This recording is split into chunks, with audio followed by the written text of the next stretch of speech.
Olá pessoal, bem-vindos à nossa videoaula de número 12, em que nós vamos falar sobre a divisibilidade nos inteiros. Você deve lembrar que quando a gente falou sobre os números inteiros na videoaula número 10, a gente viu que estão bem definidas as operações binárias de adição, subtração e multiplicação dos inteiros, mas não a divisão.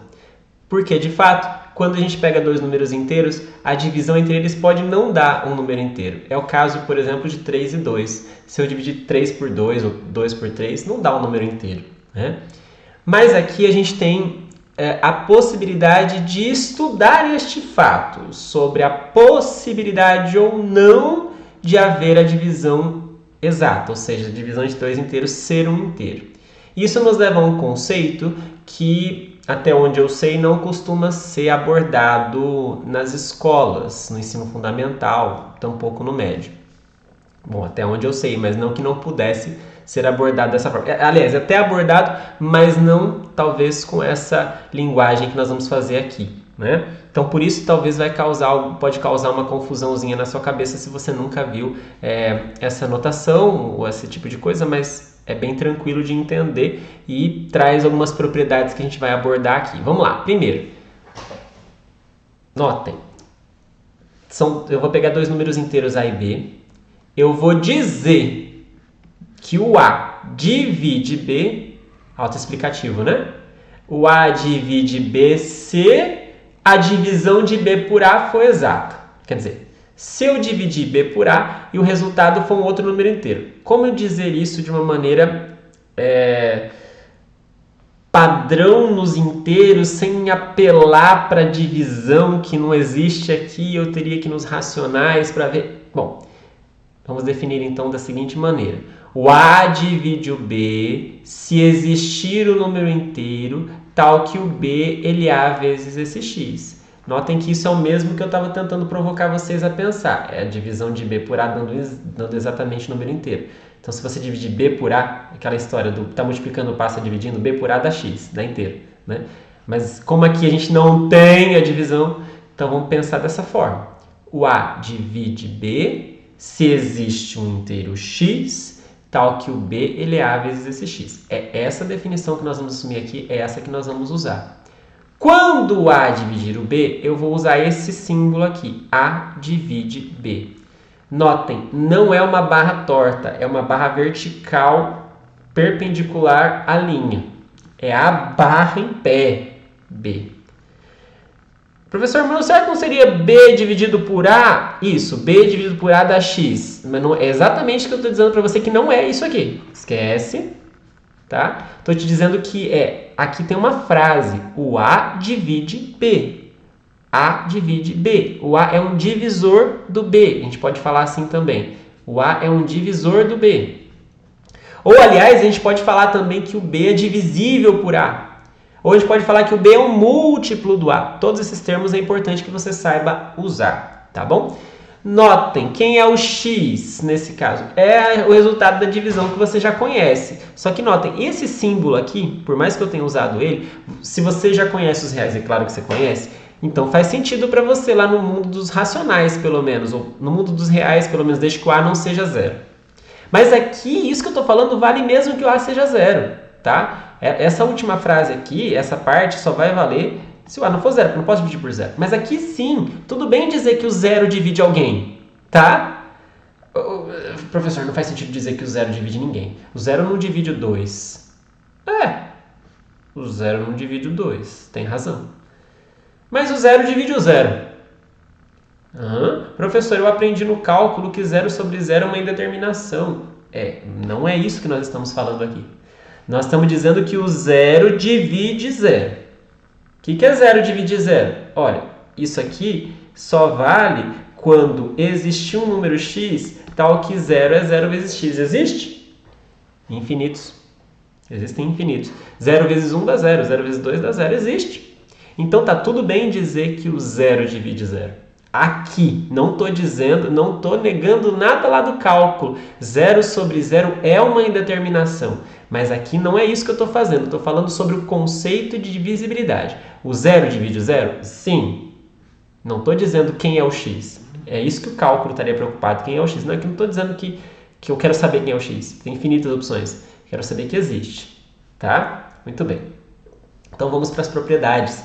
São várias propriedades de visibilidade que a gente precisa saber demonstrar. Tá? Essas propriedades todas aqui é uma coisa importante para você saber fazer sozinho.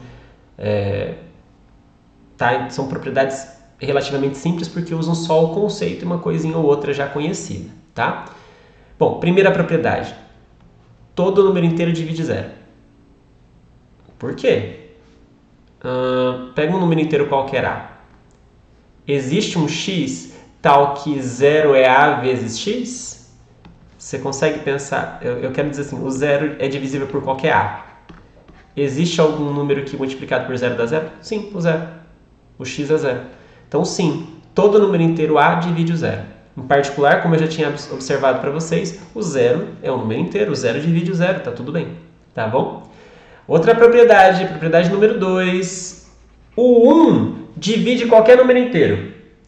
Por quê? Pega qualquer número inteiro, vou chamar ele de A. O A, ele é alguém vezes 1? Sim, ele é A vezes 1. Seja qual for o A, existe um x igual a A. Na verdade, aqui eu escrevi errado, né? Existe um x igual a A, que 1 vezes esse x dá o próprio A. Então, sim, o 1 divide o A. Seja qual for o número inteiro, o 1 sempre é um divisor dele. Terceira propriedade. Lembra quando a gente falou sobre relações binárias? Muito bem. Eu posso pensar na divisibilidade como uma relação. Eu posso pensar assim, olha, o A ele se relaciona com o B sempre que o A dividir o B. Isso aqui é uma relação binária. Tá? E se é uma relação binária, eu posso pensar nas propriedades que isso pode ter. E a reflexividade é uma delas. Todo número inteiro divide a si mesmo, não é? A reflexividade não é isso? Não é dizer que o elemento ele se relaciona com ele mesmo? Quer dizer, o A divide o A. Sim, o A divide o A. Seja qual for o número inteiro A, existe um x igual a 1, tal que o A é A vezes esse x, que é igual a 1. Então, o A divide A, reflexividade. Muito bem. Quarta propriedade, a antissimetria. Então, lembra, eu estou assumindo aqui, pessoal, só para você recordar, que a relação binária é A se relaciona com B, essencialmente se o A divide B. Muito bem. Vale a antissimetria. O que é a antissimetria mesmo? Se o A divide o B e o B divide A, você troca, então quer dizer que o A e o B eles são iguais. Professor, está errado aqui, era para ser iguais. Então, na verdade, se o A divide B e o B divide A, um é mais ou menos o outro. Por isso a antissimetria aqui entre aspas. Nos naturais, só tem uma possibilidade. A igual a B. Então, assim, essa antissimetria ela é válida do jeito que a gente aprendeu nos naturais, não bem nos inteiros, né? Mas vamos lá. Pessoal, como é que prova isso? Bom, primeira coisa, aqui a demonstração um pouquinho mais longa, mas a gente passa por ela rapidamente. Vamos assumir que o B seja 0. Então, se o B for 0, então, olha só, estou dizendo por hipótese que o A divide 0 e o 0 divide A, tá? Estou assumindo isso. E eu quero provar que o A é igual ao B, quer dizer, eu quero provar que o A é 0. Então, vamos lá. Como o 0 divide A, qual que é a definição dessa frase? Qual que é a definição de 0 divide A? Bom, 0 divide A significa que existe um inteiro x, tal que o A é 0 vezes esse x. Muito bem. Isso implica que o A é 0. Acabou. Né? Acabou. O A é igual o 0 e o 0 é o B desde o começo. Bom, isso é uma parte, tá? Essa foi a primeira parte. Agora vamos para a segunda. Vamos assumir que o B é não nulo. Tá? Como A divide B? Estou assumindo, ó. A divide B, eu estou assumindo, e estou assumindo que o B divide A também. Então, como o A divide B e o B divide A, então vamos lá. O A divide B significa que existe um inteiro x, tal que o B é A vezes x. O B divide A significa que existe um outro inteiro, vou ter que chamar de y, tal que o A é B vezes y. Tá bom? Muito bem. Agora vamos lá. O A é B vezes y, eu vou substituir isso na afirmação de cima. Vai ficar B igual a, mas o A eu vou trocar por B vezes Y. E ainda vezes o X. Aqui eu coloquei na ordem não natural, mas dá na mesma. Né? Como B é não nulo, a gente pode cancelar. Ou melhor, a gente pode dividir por B dos dois lados, se você quiser. A gente pode cancelar, sem problema. Vale o cancelamento aqui, se o B é não nulo. né? Então, posso dividir por b dos dois lados. Então, aqui, ao dividir por b dos dois lados, aqui fica 1 e aqui fica 1. Então, fica 1 igual a x vezes y. Mas quais são os números inteiros? Porque o x e y são inteiros. Quais são os números inteiros cujo produto dá 1? Olha, ou o x é 1 e o y é 1, ou o x é menos 1 e o y é menos 1 também. Então, ou o x e o y são 1, ou o x e o y são menos 1. No primeiro caso, olha só, se eu trocar o x por 1, fica b igual a vezes 1, b igual a a. No segundo caso, se o x for menos 1, b igual a vezes menos 1 dá b igual a menos a. Então, ó, ou b é a, ou b é menos a, como eu tinha dito para vocês. Ou o contrário, né? O a é mais ou menos b. Tá? Muito bem. E a outra propriedade que vale é a transitividade. Quer dizer, se o a divide b e b divide c, então o a tem que dividir o c. Né? Essa é a relação. O a divide b é quando o a se relaciona com b, aqui o b se relaciona com c, e isso tem que indicar, a gente tem que concluir que o a se relaciona com c para valer a transitividade. Bom, primeira parte da hipótese diz que o a divide b. Qual é a definição disso? A definição é que existe um inteiro x, tal que o b é a vezes x. Ora, o b também divide c. Qual que é a definição disso? Existe um inteiro que agora eu vou ter que chamar de y, tal que o c é b vezes y. Muito bem, então o b é a vezes x e o c é b vezes y. Como nós estamos falando do mesmo b aqui, eu posso substituir esse b neste. Então, no lugar do b, eu posso pôr a vezes x. Então, o c ele é a vezes x vezes y. Mas olha o que está escrito aqui. Está escrito aqui que o c ele é a vezes alguém. Esse alguém eu vou chamar de z, vai. Ele é a vezes um inteiro z. Então tá, então quer dizer que o c é a vezes um z, então quer dizer que o a divide c, de fato, né? Moral da história. A relação de divisibilidade nos naturais, nos inteiros não. Você viu aquela antissimetria entre aspas que eu pus, né? Mas nos naturais, a relação de divisibilidade é uma relação de ordem parcial. Por quê? Nos naturais vale reflexividade, antissimetria, A divide B e B divide A significa que o A é igual ao B, e vale a transitividade. Então, por conta das propriedades anteriores, nós podemos concluir que a divisibilidade também é uma relação de ordem nos naturais. Olha que legal! Eu posso comparar dois elementos nos naturais pela divisibilidade. Não é uma ordem total. Não é uma ordem total. Se eu pegar, por exemplo, A igual a 2 e o B igual a 7, então não tem como relacionar o 2 dividindo o 7. Não tem como pegar dois números e dizer que um divide o 2. Nem o 2 divide o 7, nem o 7 divide 2. Então não é uma relação total. Total não é, mas é parcial. Tá bom? Legal, né? Muito bem. Outra propriedade agora tem a ver com as operações. Se eu tenho um número A que divide B e esse mesmo A divide C, então eu posso multiplicar o B e o C por quem eu quiser e somar, se eu quiser, que continua valendo a divisibilidade. Quer dizer, se eu pegar qualquer inteiro M, qualquer inteiro N, multiplicar o B por M e o N e o C por N e somar, ou mesmo subtrair, tá? Ou mesmo subtrair, porque o N pode ser negativo, né? Enfim, sempre o A divide a soma de um produto de B por um produto de C, desde que o A divida o B e o C. Então isso aqui, olha só, me diz que se há uma divisibilidade do A por dois elementos, eu posso multiplicar, posso somar, que a divisibilidade continua garantida. Por que isso é verdade? Vamos lá. Primeiro, como A divide B, qual a definição disso? Existe um inteiro x, tal que o B ele é A vezes x. Ótimo. O A divide C, o que significa isso? Que existe um inteiro que aqui eu vou chamar de y, tal que o C é A vezes y. Muito bem. Agora vamos lá. Quem é MB mais MC? Se o B ele é A vezes x e o C é A vezes y, eu troco aqui nessa expressão. E nas duas expressões eu vejo que aparece o A. Então, eu posso pôr o A em evidência. Tiro o A daqui, o que sobra? MX na primeira parcela, NY na segunda. É o contrário da distributiva, né? Muito bem. Então, olha o que está escrito. Está escrito que o A vezes algum número inteiro, Z, ele é MB mais NC. Ou seja, o A divide esse negócio. Certo? Provado. Muito bem.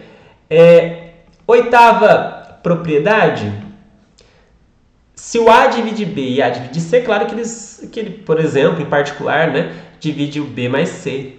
Se eu pegar o M igual a 1 e o N igual a 1. Né? Outra coisa particular, se o A divide B, eu posso multiplicar o B por qualquer número, M, é que eu chamei de alfa, mas qualquer M, e o A vai continuar dividindo. São casos particulares do 7. Tá? Então, por exemplo, aqui, pegando o N igual a 0 lá no caso do 7. Décima propriedade. A décima propriedade me diz que se eu tenho um número A que divide um B e o C que divide D, eu posso multiplicar a esquerda e multiplicar a direita, que vai continuar valendo. Então, ó, vamos lá, de novo.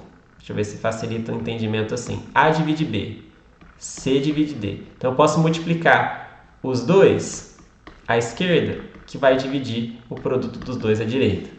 Por quê? Vamos lá. O fato do A dividir B me diz que existe um x tal que o B é A vezes x. O fato do C dividir D me diz que existe um y tal que D é C vezes y. Então, quem é B vezes D? Bom, B vezes D, trocando o B por AX e o D por CY, dá esse negócio. Opa, mas aqui aparece A vezes C. Vou juntar. Ó. A vezes C vale a associatividade. Então, A vezes C vezes X vezes Y é a mesma coisa disso aqui. Ou seja, o A vezes C multiplicado por determinado número inteiro, ele dá B vezes D. Então, quer dizer que o A vezes C divide B vezes D. Né?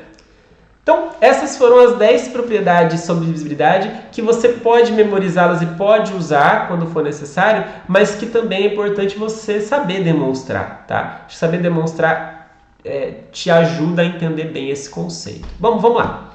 Antes da gente seguir para alguns exercícios, só mais uma definição aqui nessa aula, que é uma definição que possivelmente você já sabe, mas eu não sei se você entende dentro desse contexto, que é o seguinte: quando que um número inteiro ele é par ou ele é ímpar? Bom, o número inteiro ele é par se ele é divisível por 2, ou seja, se o 2 divide ele.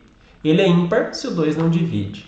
Né? Então, o 1, o 3, o 5, o 7, o 9, o 11, etc. são ímpares. O 2, o 4, o 6, o 8, o 10, assim por diante, são pares. Cuidado, esse conceito de par e ímpar, ele só existe para número inteiro. Tá? Não é razoável falar que um número racional é par ou é ímpar. Tá? Eu já vi professores fazendo isso e isso é um problema que eu acho que mostra falta de domínio de conceito. Tá? Então, o número inteiro pode ser classificado como par ou ímpar, um número natural pode ser classificado como par ou ímpar, mas um racional, um real, isso não faz sentido, tá bom? Muito bem. Agora, vamos fazer um exercício aqui para a gente fechar essa aula. O exercício é o seguinte: vamos mostrar que 2 elevado a 2n mais 15n menos 1 é divisível para qualquer número natural. Tá? Na verdade, aqui eu vou mostrar que isso é verdade para qualquer número natural não nulo. Tá? Faltou a estrelinha aqui. E para fazer isso, a gente vai por indução, igual a gente aprendeu na videoaula anterior. Primeiro número natural não nulo é o 1. Vamos ver se a frase vale para n igual a 1. Será que o 9 divide esse negócio para quando eu trocar o n por 1? Vamos trocar o n por 1. 2 elevado a 2 vezes 1, mais 15 vezes 1, menos 1. 2 elevado a 2, 4, mais 15 dá 19, tira 1, 18. Opa, o 9 divide 18, não é isso? O 9 divide 18. Então, pronto. O primeiro passo está valendo. Segundo passo, vamos assumir que isso é verdade para um k qualquer. Então, troca o n por k e vamos assumir que isso é verdade. Vamos assumir que o 9 ele é 2 elevado a 2k mais 15k menos 1. Beleza? Vamos aplicar a definição de divisibilidade aqui? O que significa dizer que o 9 divide 2 elevado a 2k mais 15k menos 1? Significa dizer que existe um número inteiro x, tal que 2 elevado a 2k mais 15k menos 1 é 9 vezes x, certo? Eu vou mexer nessa expressão e vou deixar o 2 elevado a 2k isolado, tá? Então, vou pegar o 15k e vou jogar para lá e o menos 1 vou jogar para lá, só para poder usar no próximo passo, tá bom? Qual é o próximo passo? Só para não esquecer, eu coloquei aqui o que a gente acabou de conseguir, tá? A gente acabou de ver no passo 2 que isso aqui é verdade. 2 elevado a 2k igual a 9x menos 15k mais 1. Estamos assumindo isso como válido. Essa é a nossa hipótese de indução. Tá? E aí, para fechar, usando o princípio de indução finita, a gente precisa mostrar que isso vale trocando o n por k mais 1 também. Então, vamos voltar lá na expressão e trocar o n por k mais 1. 2 elevado a 2n, k mais 1, mais 15 vezes n, então troca por k mais 1, menos 1. Vamos ver o que acontece aqui. Propriedade de potência. Primeiro, 2 elevado a 2 vezes k mais 1, eu posso aplicar a distributiva, fica 2k mais 2. Propriedade de potência, nós podemos separar, 2 elevado a 2k vezes 2 ao quadrado. Aqui tem distributiva para fazer, 15k mais 15 e tal. Vamos fazer a conta aqui, ó. 2 elevado ao quadrado é 4, então isso aqui dá 4 vezes 2 elevado a 2k mais 15k mais 15 menos 1 é 14. 2 elevado a 2k, a gente tem na hipótese de indução. A nossa hipótese de indução diz que isso é 9x menos 15k mais 1. Então, eu troquei aqui o 2 elevado a 2k por 9x mais 15k menos 15k mais 1. Vamos aplicar a distributiva aqui agora. O 4 multiplica 9x dá 36x, menos 60k, mais 4, e aqui mais 15k mais 14. 36x menos 60k mais 4 mais 15k mais 14. Vamos juntar aqui, ó. Menos 60 com mais 15 dá menos 45k. 4 com 14 dá 18. Olha só que interessante. 36 é um múltiplo de 9. 45 também, 18 também. Você sabe que 36 ele é 9, ele é 9 vezes 4. Você sabe que 45 é 9 vezes 5. Você sabe que o 18 é 9 vezes 2. Então, todo mundo tem 9. Posso pôr em evidência. E aí, o que sobra na primeira parcela? 4x. Na segunda, menos 5k. Na terceira, 2. Então, esse negócio aqui no começo, ele é 9 vezes alguém. É 9 vezes 1 inteiro. Se isso é 9 vezes 1 inteiro, é porque o 9 divide aquela expressão lá em cima. O 9 divide 2 elevado a 2k mais 1 mais 15k mais 1 menos 1. Em que isso aqui é o n. Então, isso prova pelo princípio de indução finita que aquela, deixa eu voltar lá no começo, que essa expressão aqui, independentemente de qual seja o número natural, não nulo, isso sempre é divisível por 9. Tá bom? Então, com isso nós terminamos essa aula. Bons estudos e até a próxima!